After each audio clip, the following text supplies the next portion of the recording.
আবু জেহেলের কাছে খবর হয়ে গেল ওই যে মরহুমের মধ্যে ভাঙ্গা বাড়ি, যার নাম সুমাইয়া, স্বামীর নাম ইয়াসিন, সন্তানের নাম আম্মার।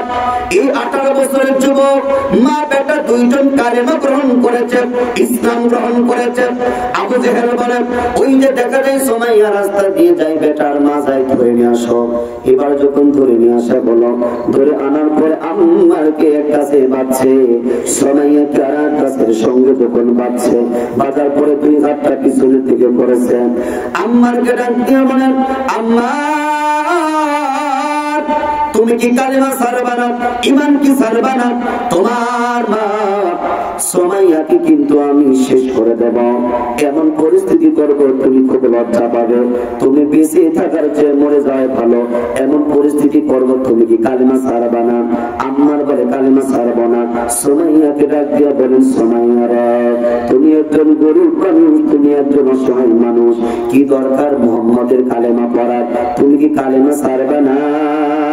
সুমাইয়া বলেন জীবন বের হয়ে যাবে, তারপরে তো কালেমা ছাড়বো না। এবার আবু জেহেল বলেন, মানুষেরা এই দিকে আসো। আম্মার 18 বছরের যুবক সন্তানকে মায়ের সামনে, সন্তানের সামনে সুমাইয়াকে অলঙ্গ করো, তার সন্তান যেন তার মায়ের লজ্জা স্থান দেখতে পাই। নাউজুবিল্লাহ। এমন অবস্থায় আবু জেহেল বলে, সুমাইয়ার গায়ের পোশাক গুলো খুলতে থাকো। আম্মার নিচের দিকে চোখটা বুঝে নিচের দিকে তাকিয়ে থাকেন। এমন অবস্থা আবু জেহেল প্রশ্ন করে, আম্মা কালেমা কি ছাড়বি না, না আরো ভয়ঙ্কর কিছু দেখবি? এ আম্মা, তোকে কিন্তু শেষ করে দেবো, তোর মাকে কিন্তু শেষ করে দেবো। সুমাইয়া বলে, বেটা আম্মা, জীবন চলে যাবে, ঈমান ছাড়বো না, যেই কালেমা একবার পড়েছি কালেমা ছাড়বো না। এমন অবস্থায় কাফের বেঈমানরা এমন করে আম্মারের গলাটা উঁচু করে বলে, দেখ তোর মা উলঙ্গ অবস্থায় আছে, আর ইরসে ভয়ঙ্কর কিছু করবো, তুই কি ঈমান ছাড়বি নাকি? আর সুমাইয়া বলে, বেটা আম্মার, তুই ঈমান ছাড়বি না, আমি তো চলেই যাবো, মরেই যাবো, তবুও কিন্তু তুই, আমি মা ওসিয়ত করছি, ঈমান ছাড়বি না, কালেমা ছাড়বি না।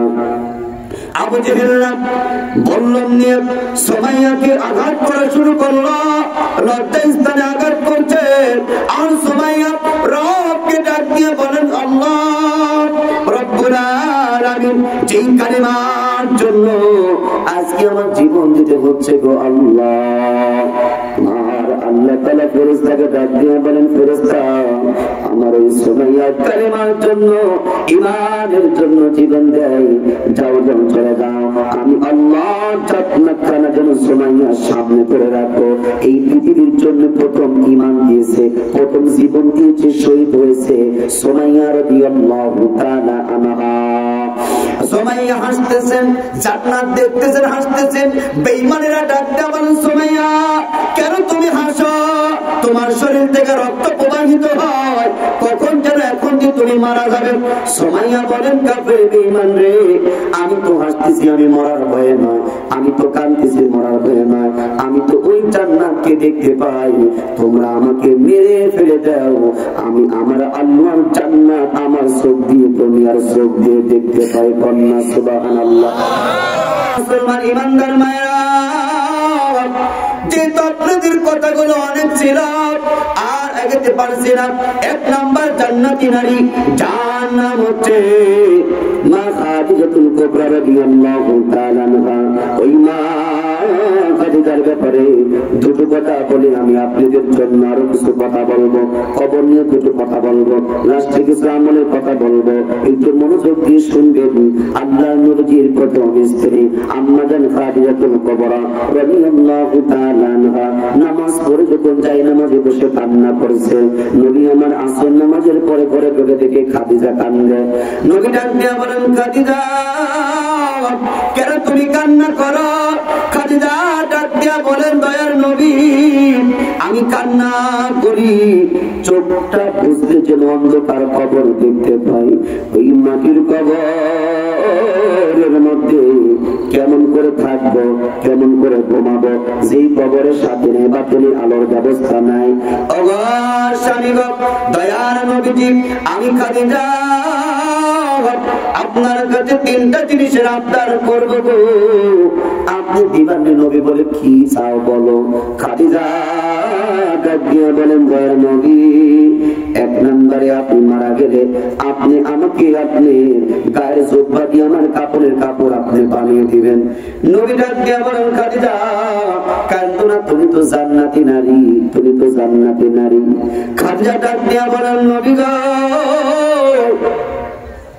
আপনার গায়ের জুব্বা যদি আমার যদি কাপড়ের কাপড় হয়ে যায় ওই মাটির কবর আমার সঙ্গে বেয়াদবি করবে না ওই কবরের সাপ বিচ্ছুগুলো আমাকে কামড়াইতে পারবে না নবী গো দুই নম্বর চাওয়া যে কবরের মধ্যে আপনি রাখবেন আপনি নিজে হাত দিয়ে কবরের মধ্যে রাখবেন তাহলে আপনি যেই কবরে নামবেন নবীজির স্পর্শ যেই মাটি পাই ওই মাটির কবর আমি খাদিজার সঙ্গে বেয়াদবি করবে না ওই কবরের সাপ বিচ্ছু আমাকে কামড়াইবে না ইয়া রাসূলুল্লাহ নবী গো সাহাবীরা যখন চলে যাবে আপনি কবরের পাশে দাঁড়িয়ে থাকবেন যখন মুনকার নাকির প্রশ্ন করবেন আপনি উত্তর দিয়ে দিবেন আমি খাদিজা যদি না পারি আমাকে ধাক্কাইতে ধাক্কাইতে জাহান্নামের দিকে লয়া যাবে আল্লাহর নবী স্ত্রী আম্মাজান খাদিজাতুল কুবরা রাদিয়াল্লাহু তাআলা আনহা ইন্তিকাল করলেন ফাতেমাকে ডাক দিয়ে বলেন ফাতেমা যাও তোমার মা খাদিজার কাপড়ে কাপড়ে বানানো লাগবে আমার জুব্বা তারা নিয়ে আসো ফাতেমা ডাক দিয়ে বলেন বাবা গো আমার মা খাদিজাতুল কুবরা এই মক্কা নগরে ধনী মানুষ ছিল ব্যবসায়ী ছিল আমার মা খাদিজার জন্য কি নতুন কাপড় হবে না বিদায় বেলায় কি নতুন মার্কেটের কাপড় হবে না নবী ডাক দিয়ে বলেন ফাতেমা কারণ তোমার মা আমার কাছে ওসিয়ত করেছে যে জুব্বা পরার পরে কোরআন নাযিল হয়েছে ওই জুব্বাকে যেন দাফন কাফন করে ফাতেমার কান্না বন্ধ হয়ে যায় আল্লাহ নবী দাফন কাফন সম্পূর্ণ করে দাঁড়িয়ে আছেন আল্লাহ ডাক দিয়ে বলেন বন্ধুরে কবরের পাশে দাঁড়াতে হবে না তোমার খাদিজাকে তুমি যেমনি ভালোবাসো আমি আল্লাহ রাব্বুল আলামিন খাদিজার জীবন যৌবন অর্থ সম্পদ কোরআনের জন্য ব্যয় করার কারণে আমি আল্লাহ আপনার খাদিজার কবরটা জান্নাত দিয়ে নাজরিয়াত দিয়ে ভরপুর করে দিয়েছি কন্যা সুবহানাল্লাহ আরে সিরাজগঞ্জের রায়গঞ্জের মুসলমান বাবারা আমার সেই বক্তব্য দেখেন অন্তরের মধ্যে একটু নাড়া দেয় কিনা ওই কবরকে দেখলে আবু বকর কাঁদতেন যেই কবর ফাতেমাকে চেনে না যেই কবর মাটির কবর খাদিজাকে চেনে না আপনি কে আমাকেও চেনবে না একজন বাচ্চা ছিল বাচ্চার নাম বাচ্চা হারুন রশিদ তারপর একটা পাগল আসতো নাম হচ্ছে বাহলুল পাগল মজার মজার কথা কয় বাচ্চা ডাক দিয়ে বলেন আমার সংসদের লোকেরা বাহলুল পাগলকে তোমরা কেউ বাধা দিও না আমার দরবার থেকে তোমরা আসতে কেউ বাধা দিও না বাহলুল পাগল একদিন দুই দিন আসে আর মজার মজার কথা বলে বাচ্চা ডাক দিয়ে বলেন এরা বাহলুল পাগল তোকে আমি একটা লাঠি দিলাম তোর চেয়ে পাগল মানুষ পাইলে আমি বাচ্চার লাঠি তাকে দিস বাহলুল পাগল বাচ্চার লাঠি নিয়ে জায়গায় জায়গায় জায়গায় জায়গায় ঘুরে বেড়ায় আর বাচ্চার সামনে মজার মজার কথা কয় হঠাৎ করে বাহলুল পাগল বাচ্চার কাছে যখন এসেছে বাচ্চার মনটা বেজার বাহলুল পাগল ডাক দিয়ে বলেন বাচ্চা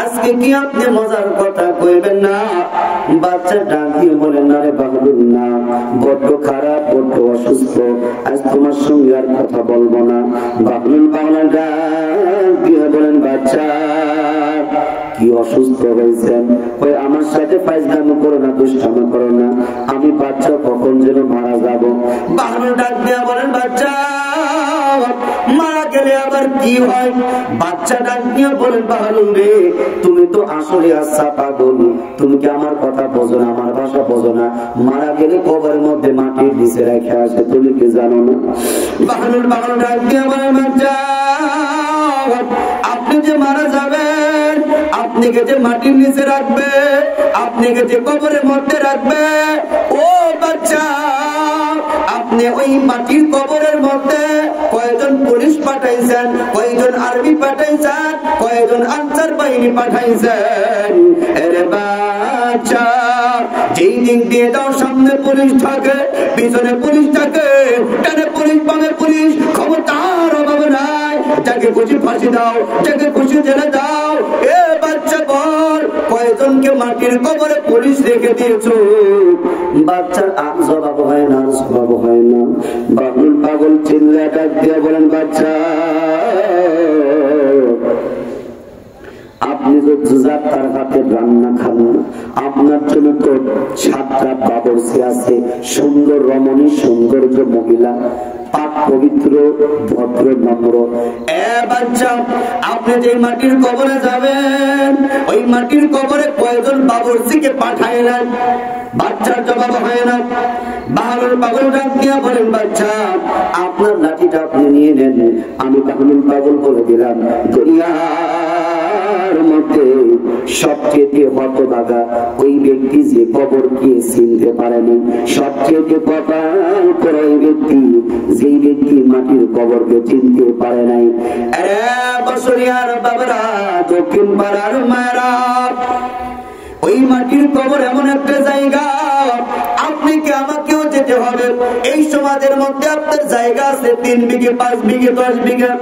আপনি যেদিন কবরে যাবেন, আমি শুনেছি এই পাশে গোরস্থান আছে আপনাদের, ওই গোরস্থানের মধ্যে রাখা হবে। গোরস্থানের জমিনের মালিক আমরা কেউ না, যে ব্যক্তি মালিক ও দান করেছে, অক্ষ করেছে, ও মালিক না। বিনা মালিকে গোরস্থান সবার ওই কবরের মধ্যে রাখা হবে। যেই দুনিয়া করে জায়গা জমি করলা, এই দুনিয়ার জায়গা আগে ফাঁকি দিবে, নিজের বাড়ি থেকে টেনে বের করে যেই মালিকহীন জায়গাটি কবরের মধ্যে রাখবে, ওই গোরস্থানের মাটির কবরের মাটি, ওই জায়গার মালিকও আপনি নয়।